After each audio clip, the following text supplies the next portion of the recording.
kind of told him the situation and was like, look, this is really weird.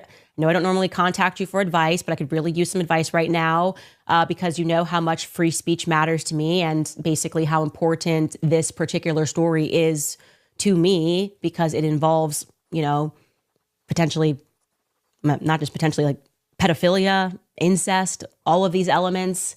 And as a mother, the idea that people this powerful, that the story could be covered it matters. Like this actually, the truth just matters at the end of the day.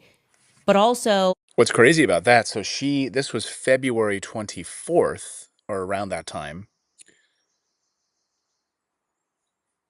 So what's hilarious to me then is that a few weeks later,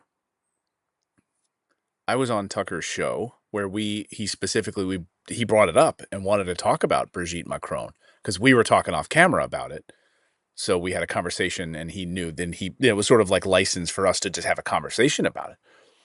And during that interview, we were both like, it's kind of funny because so he knows that the White House was concerned about it and it didn't bother him. That's what I love about him, right? It's that even a few weeks after this, he knew that it was a hot button issue for the people in the White House. And he was like, F it. Let's talk about it. Let's talk about it. And then during that interview, we like praised Candace for her reporting on this story.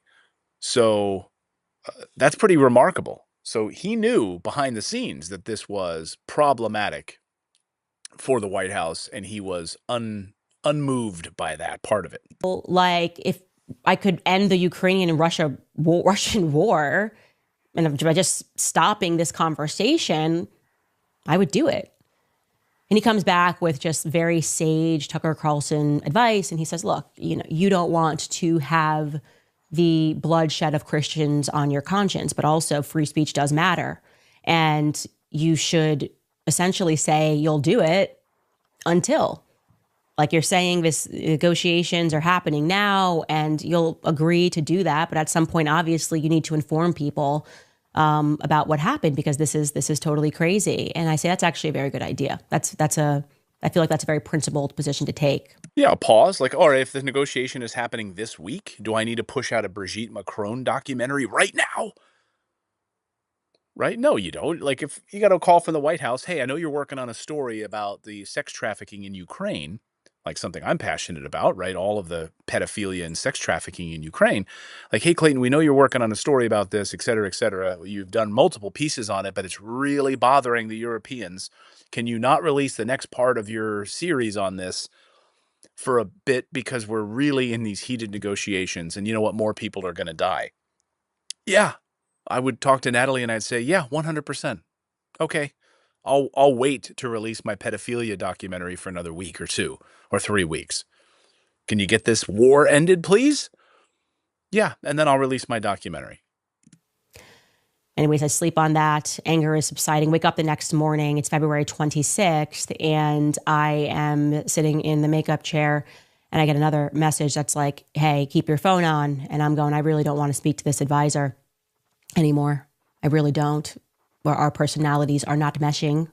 And anyways, this phone call I wonder who this advisor is. Again, I think it's like Stephen Miller. Kind of sounds like that, but who knows? You know, I don't know. I'm just saying.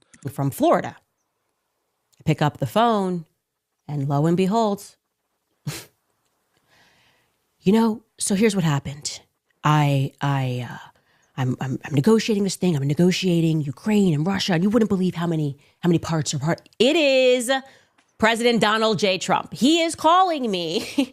And in true President Trump fashion, he jumps right into the narrative. We're not, hey, how you doing? He just like jumps right into the narrative of exactly how this went down. I am literally, it is hard to catch my breath to comprehend that 4 days ago, I'm ending a series about Brigitte Macron. And now I'm speaking to the President of the United States. And the topic of conversation, no matter which way you want to slice it, it's about Macron's wife's penis. I mean, there's no other way to say it, right? And so he just jumps right into the narrative. He's like, you know, I'm negotiating. You wouldn't believe how many pieces this person wants this person, and this person wants this. And you have no idea how much is involved when you're trying to get one of these deals done, you know? First of all, how, I mean, I'm without words to think that Emmanuel Macron would is so affected by an American journalist's documentary about his husband's penis that he would hold up peace negotiations and a peace talk between Ukraine and Russia. Like he would use his wife's penis as leverage in war negotiations, peace negotiations, which leads me to believe that they're never really serious about ending this war anyway, as evidenced by what we've seen over the past few weeks with the NATO summit in Europe doubling down on their war footing. So it seems like it was all theatrics from Emmanuel Macron's side anyway. Like he's going to try to use this as leverage for peace negotiations, but he has no intention of actually doing it anyway. Anyways, I have Macron. I like Macron. We're speaking at the White House, and I'm walking him to his car. And, you know, he says to me, Mr. President, can I speak to you for a second? I say, of course you can speak to me about anything. So wait a second. So he waits until he's like away from cameras. He's away from other like White House aides. He's just with Trump solo, away from cameras and listening devices or anything else.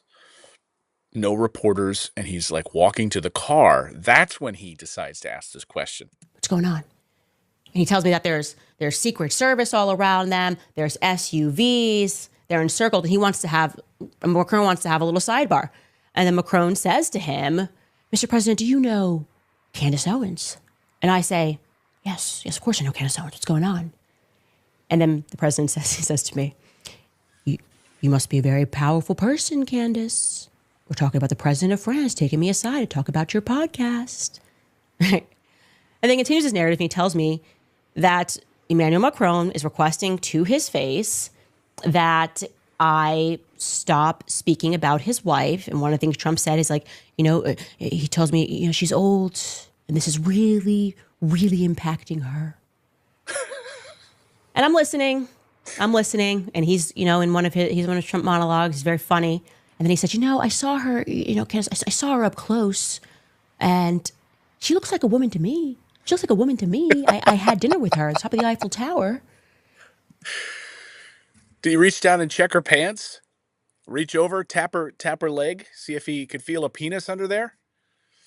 And I explained to him that she has had this amazing doctor who specializes in transgenderism surgeries or feminization procedures. I'm talking to the President of the United States about this, guys.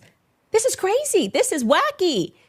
But I'm just giving it as good as I get. I'm just trying to get him to understand the truth.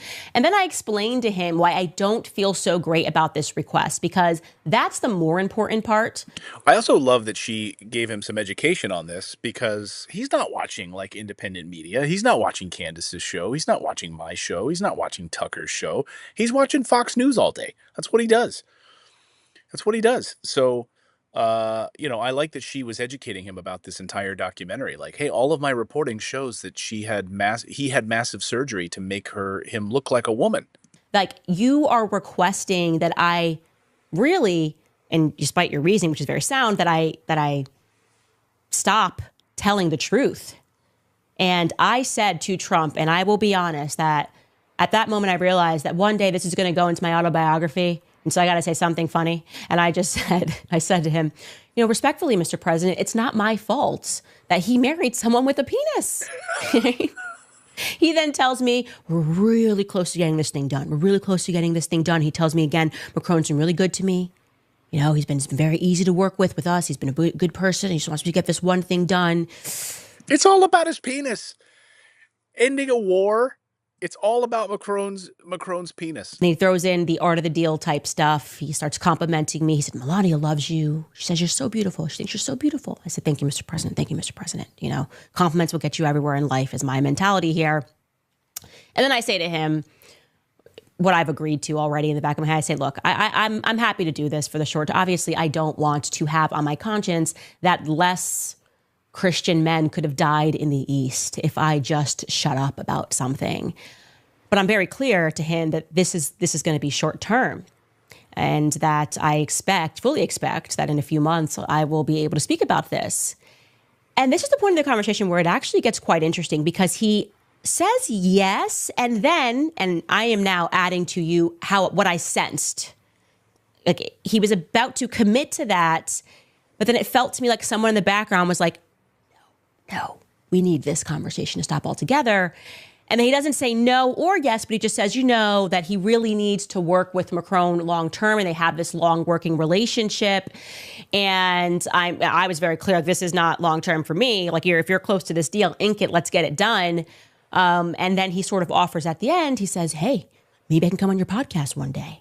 I'm great for ratings. You're so Trumpian to give yourself a compliment. So I give him the Trump right back. And I say respectfully, Mr. President, I'm apparently good for ratings too, because you've got a leader of a country, the president of the country, asking you to ask me to do a favor. Truth. Yeah, I'll come on your podcast. I'm good for ratings. Yeah, this is literally the 5th phone call I've now had from your office about my documentary. So I'm pretty damn good for ratings.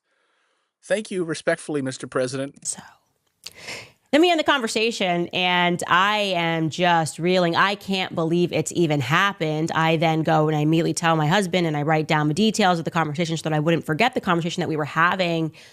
And of course, the first thing that I want to say principally is that Emmanuel Macron must step down. Okay? Because if that is true, and I will say that did not come from Trump. He did not say specifically he's holding up negotiations for this, but he did say specifically that they were talking about the Ukraine and Russia war all day, and he's just trying to make it all happen. And that is when Macron took him to the side. So I kind of trust the information who came from that third party person, that what he was being told was that he was holding this up, right? Like, Macron's holding this up, a contingency here on whether or not he's going to agree to this sort of international deal is whether or not Candace Owens stops speaking about his wife. Yet you got to step down. Okay, because there is no greater example of just the lack of morality that a leader can have than his wife putting him on a plane and sending him overseas to make Candace Owens stop speaking about their relationship. That is like, we really all should just take a deep breath here, take a step back, and recognize that he is willing to let bloodshed. He's willing to let people die. Yes, okay? Exactly. And a holdup here is going to be whether or not Candace Owens stops speaking about his wife's penis. That's ridiculous. You are not qualified to hold office. I thought that before all of this, just looking into your background. I know you're a fraud. You know you're a fraud. Your wife certainly knows that you are a fraud. But this is reaching levels where you just have to be impeached. That's absurd. That is like, let's get the impeachment trials going. And in my head, I'm thinking to Trump, actually, if you wanted to really negotiate, you could have said to him, how about I go live and tell all those reporters what you just said if you don't sign this document? That's how I would have played it. But, I was like 7 months pregnant. I would have played hardball. I don't need to have friends when we're talking about ending bloodshed. Exactly. Get the cameras over here. Do you know what he just said to me? This little French guy? He wants Candace Owens, a reporter, to stop talking about her husband's penis. If we do that, then we can end this war. That's what this guy is. He'd be out of office immediately, locked up, thrown out. But instead, he's still there. And instead, it's now July, and this war is still going. And Ukrainian men are dying by the boatloads every day. One Ukrainian guarding 1 kilometer of land now, instead of having multiple divisions. They're decimated. So, keep it going, Macron, because your husband has a penis. Way to go, Candace. Unbelievable.